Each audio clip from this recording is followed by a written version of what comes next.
Olá, pessoal. Então, vamos continuar a nossa aula de Antropologia e Sociologia Jurídica, né, que iniciamos na semana passada. Nós trabalhamos ali como último ponto o objeto de estudo da sociologia, falamos como a sociologia nasceu e como ela se estrutura atualmente. Agora, então, falaremos da sociologia e do direito. Vamos falar aqui a ideia de três pensadores. O primeiro deles é o Karl Marx, que ele entende que as relações sociais que estão ligadas à sociologia, como nós vimos, passam a ser estudadas com o fenômeno jurídico, com o arcabouço jurídico, com o direito em si, né? E isto é em virtude da ideia da dominação de classes, ou seja, as classes mais privilegiadas, né, com mais força, elas conseguem dominar os indivíduos, as pessoas, a sociedade, né, através de leis do direito. Na realidade, é uma teoria, então, marxista, né, que foi possível que fosse usada em países que não são democráticos, é possível, sim, que se use leis para dominar as demais pessoas, mas num Estado democrático de direito, esta não é a situação que a gente convive, né? Existe uma participação das pessoas, né, mínima que seja. Então, não, a ideia do direito não é de dominação pela classe dominante das pessoas menos privilegiadas com leis, mas é um fundamento já em estados não democráticos certamente é possível. O Emile Durkheim, ele entende que o direito é um instrumento para o equilíbrio entre as pessoas, também tem razão, né?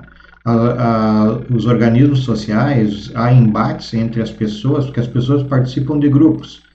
Exemplo, assim, algumas pessoas são donos de bancos, os banqueiros, e outros são empregados de bancos, bancários.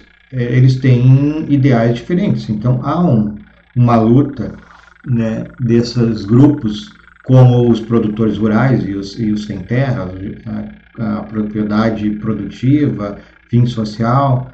Então, isso há sim uma luta entre esses grupos, mas o direito serve então para equilibrar esses grupos, dar equilíbrio a esses grupos. Então, essa é a visão do Durkheim.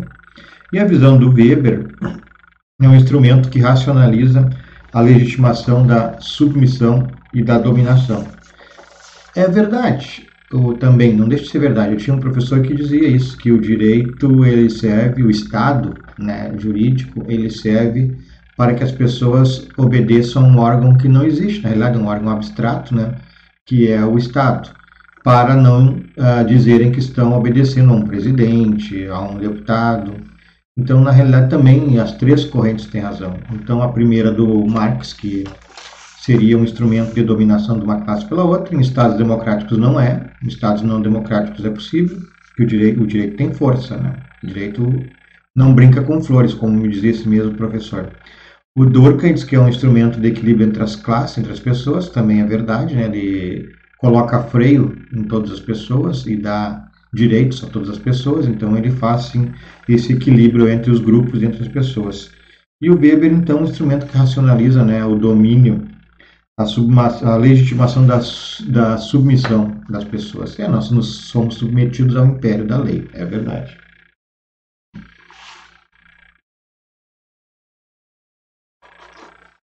Instituições sociais, pessoal. Bom, na nossa vida em comunidade, na nossa vida na sociedade, todos nós sabemos que existem instituições. De alguma forma ou de outra, nós nos agregamos a alguma instituição, né? E essas instituições são oriundas das relações sociais e culturais. Sociais porque nós nos relacionamos e resolvemos criar uma ONG, por exemplo. Culturais porque já vem da nossa cultura passada, como a questão religiosa. Então, nós temos instituições sociais como a igreja, a família, a empresa, o direito, o próprio direito. As pessoas se associam de alguma forma, de alguma maneira, a grupos que mais lhe atraem, as ideias lhe atraem. A igreja, questão divina, né, a vida pós-morte. A família, como uma organização, talvez, e certamente a mais importante que já foi inventada, né? As pessoas, como regra, se protegem, se auxiliam, se ajudam. né? As crianças nascem, são ajudadas, depois os pais, em tese, deveriam ser ajudados pelos filhos e assim por diante. Vive uma estrutura por muitos anos.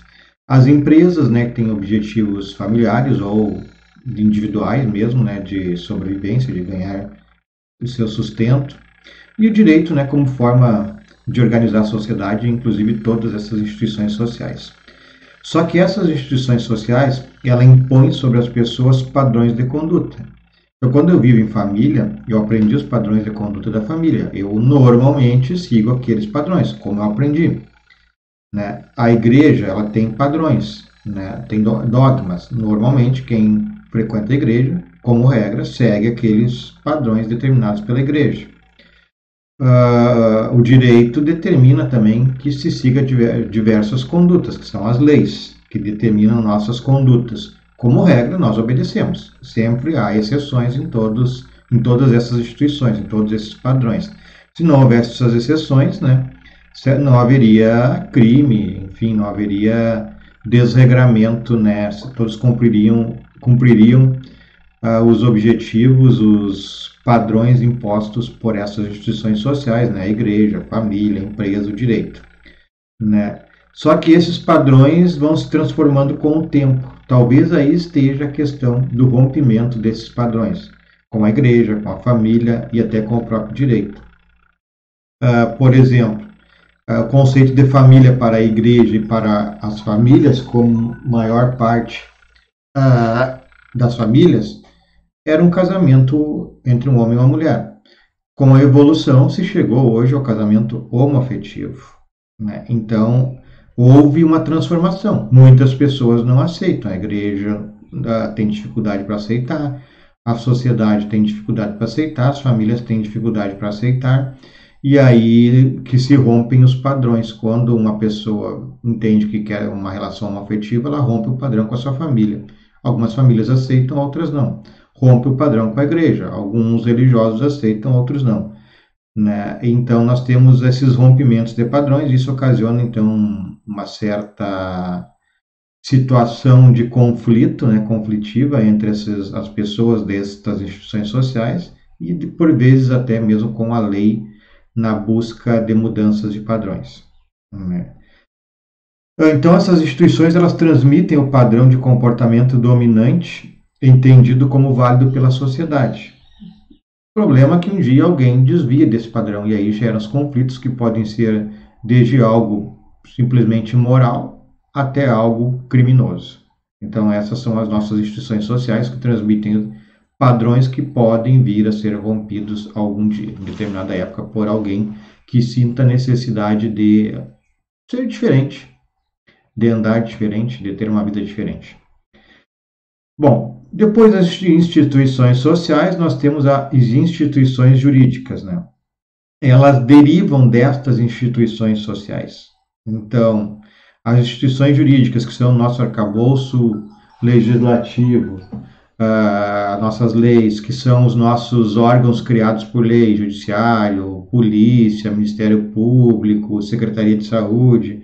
Então, essas instituições jurídicas, essas instituições, elas derivam das instituições sociais, elas só existem para regular as relações das pessoas. Então, o judiciário existe para regular a relação das pessoas, o executivo e seus órgãos, como polícia, para regular as relações das pessoas, né?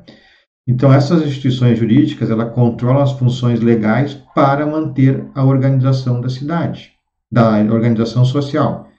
A polícia existe para manter a ordem, para organizar a sociedade, né? Nós estamos vendo agora exemplos aí na pandemia de a proibição de aglomerações em parques e ultimamente, nesse final de semana, vi uma notícia de que havia 800 pessoas ingressadas em um parque que estava trancado, fechado com cerca.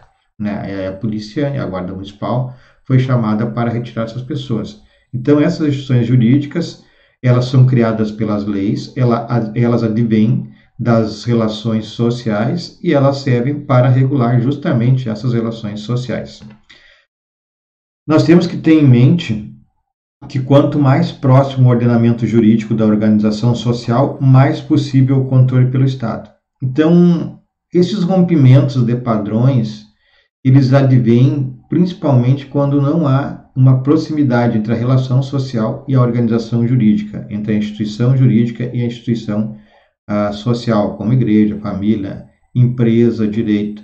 Então, se o direito for criado muito distante do que a sociedade quer, há um risco enorme de rompimento.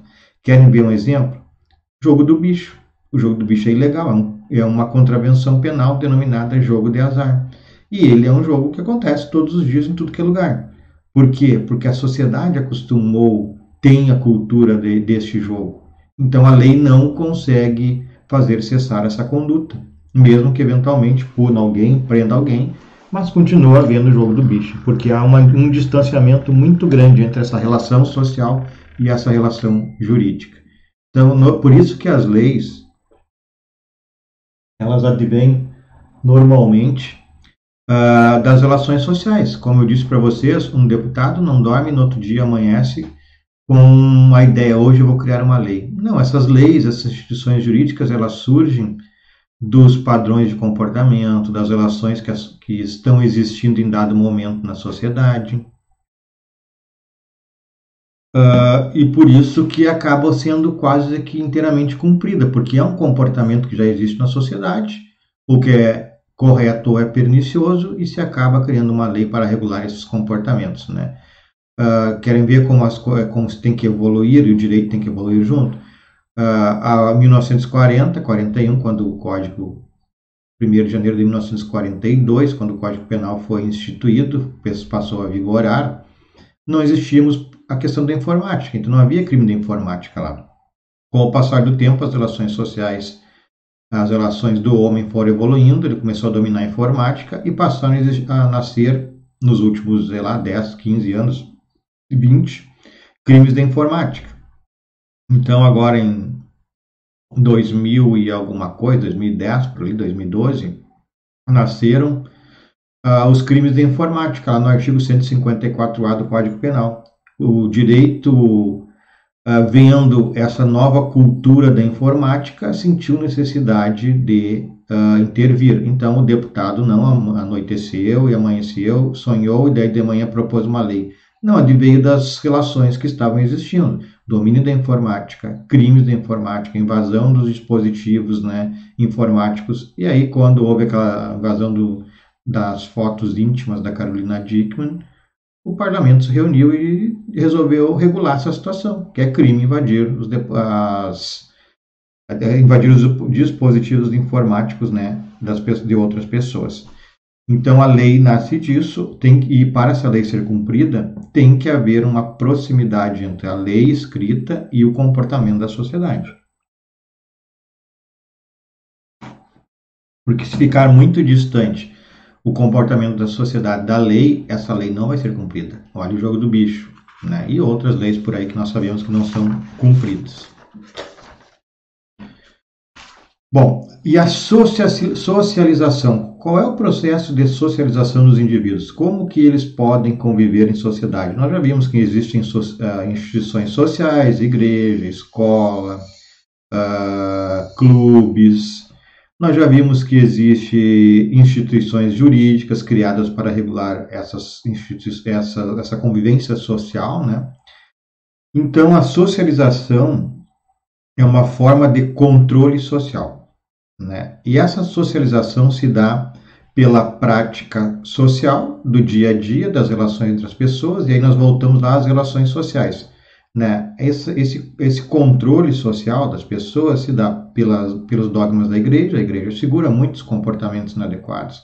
Pela escola, a escola ensina muito a como as pessoas devem conviver em sociedade. O próprio Estado, né, impõe condutas pelos seus órgãos de Estado, polícia, Ministério Público, Judiciário, Sistema Prisional, etc. Essa união do Estado e do direito, então, que possibilita, né, essa socialização das pessoas. Nós temos, então, a prática social e uma organização formal. Repetindo, então, a prática social se dá através dessas relações como de convivência na igreja, na família, e a organização formal é o que eu acabei de falar, é o Estado, direito e escola, organizando as condutas das pessoas. Então, repetindo mais uma vez, para deixar bem claro, a socialização se dá pela prática social do dia a dia, na família, na igreja, por exemplo. E tem uma organização formal que ajuda nesse controle social, nessa organização da vida das pessoas, que é o Estado, juntamente com o direito, a escola, e aí dentro do Estado do Direito tem as organizações, né, como o Ministério Público, como polícia e judiciário, sistema prisional. Então esta sistemática de socialização, que se dá pela prática social, igreja, etc., família, organização formal, Estado, direito, escola, determina que as pessoas adquiram certos comportamentos, né? Mas não propicia completa integração entre indivíduos ou não haveria conflitos. É o que eu falei, às vezes se rompe com os padrões sociais, com os padrões de conduta. Então alguém rompeu com o padrão tradicional de família, de casamento, como eu falei. Alguém rompe com o padrão de não delinquir, porque há um entendimento de que aquele padrão da família, aquele padrão do Estado não lhe serve, não lhe é conveniente. Bom, existem explicações para esses rompimentos de padrões, né? Lá no campo da psiquiatria, o Jung, né, fala na questão das máscaras, da sombra, que a pessoa não se sente adequada, não se sente confortável dentro do padrão da família, dentro do padrão imposto pela lei e acaba rompendo com isso. Mas são explicações que nós não veremos aqui, que são da área da psicologia e da psiquiatria, né, pessoal? Nós temos algumas vertentes teóricas da sociologia, né, e temos alguns estudiosos, né, que nós veremos um pouquinho de cada um agora, né, para fazer um complemento dessa nossa aula. Então, um dos autores apontados, né, como alguém que iniciou o estudo dessas relações sociais, nós já falamos um pouquinho deles, foi o Montesquieu, quando estudou e escreveu a obra O Espírito das Leis, né? Então ele estuda as causas que geram os fenômenos sociais.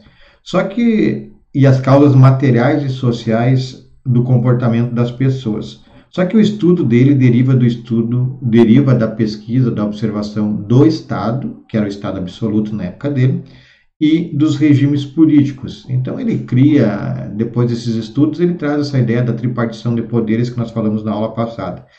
Então ele estuda, observando o Estado e a política existente na sua época, século XVIII, né, as causas que geram esses fenômenos sociais, né? Qual a participação do Estado, da política na vida das pessoas? E era um Estado absoluto, um Estado controlador, né? Que foi sendo questionado aos poucos, tanto que mudou para o Estado moderno que nós conhecemos, né? Eu estudava as causas materiais e sociais que levavam as pessoas a se comportarem daquela maneira na época do Estado absoluto.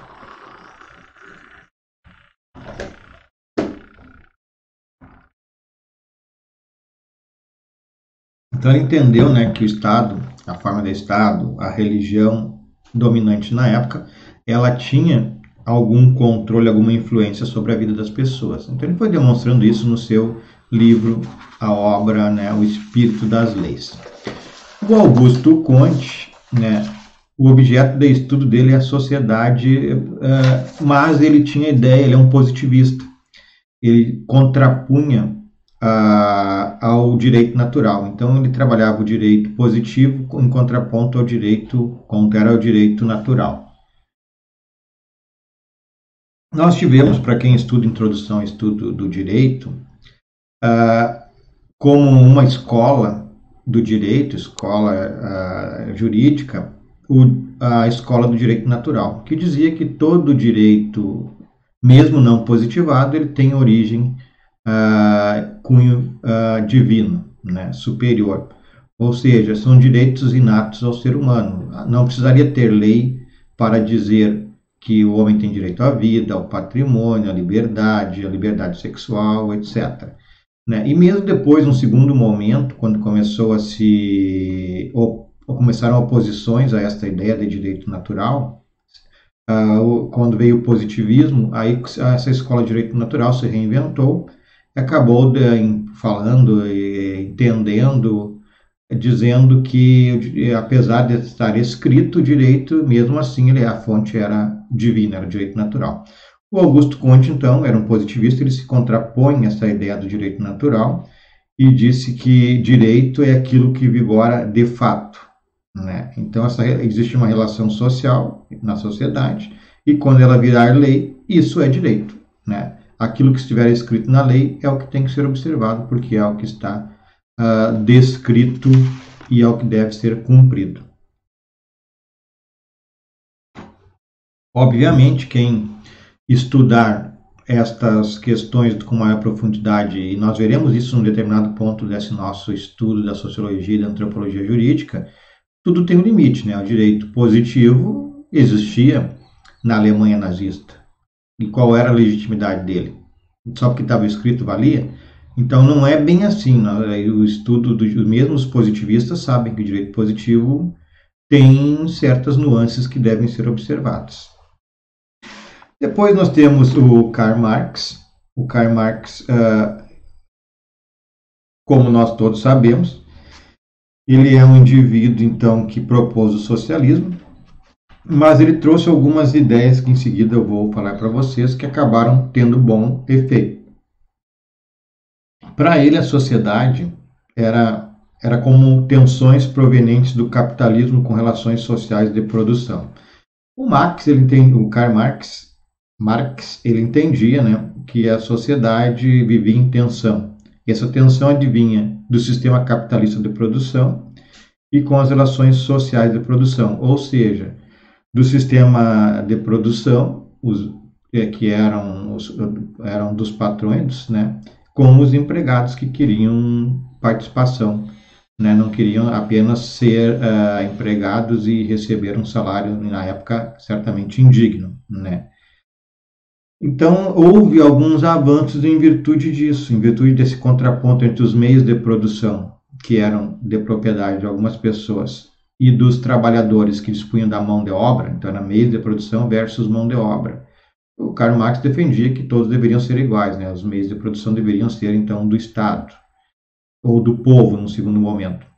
Mas, disso, com a participação de algumas pessoas que compraram essa ideia, surgiram os direitos trabalhistas.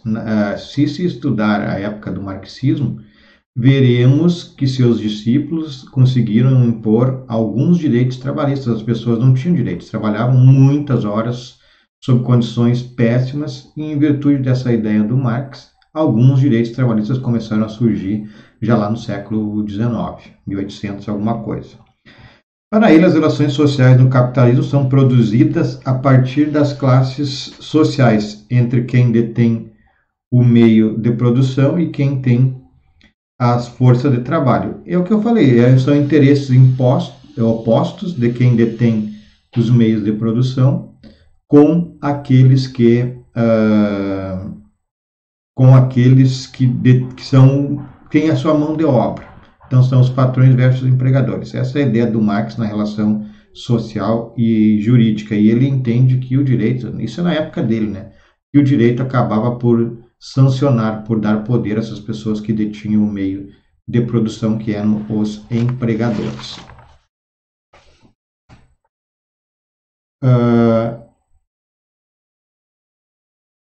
Bom, então, em virtude disso, essas relações sociais passaram a coexistir com os grupos, com as pessoas, e foram evoluindo, né? E cada vez evolui mais, e nós chegamos onde estamos hoje, né? Hoje nós estamos na era da tecnologia, da alta tecnologia. São novas relações sociais que nós temos, que vão demandar novos rumos ao Estado. O Estado vai ter que regrar de alguma maneira estas novas situações. Por exemplo, temos o chamado o dinheiro virtual, Bitcoin é um deles.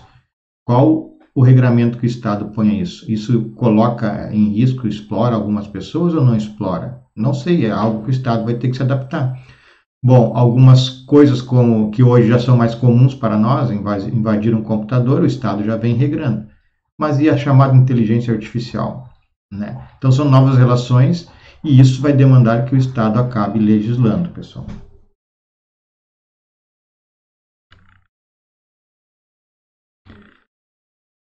Bom, agora eu vou passar para vocês, vamos resolver um exercício para vocês verem como esses exercícios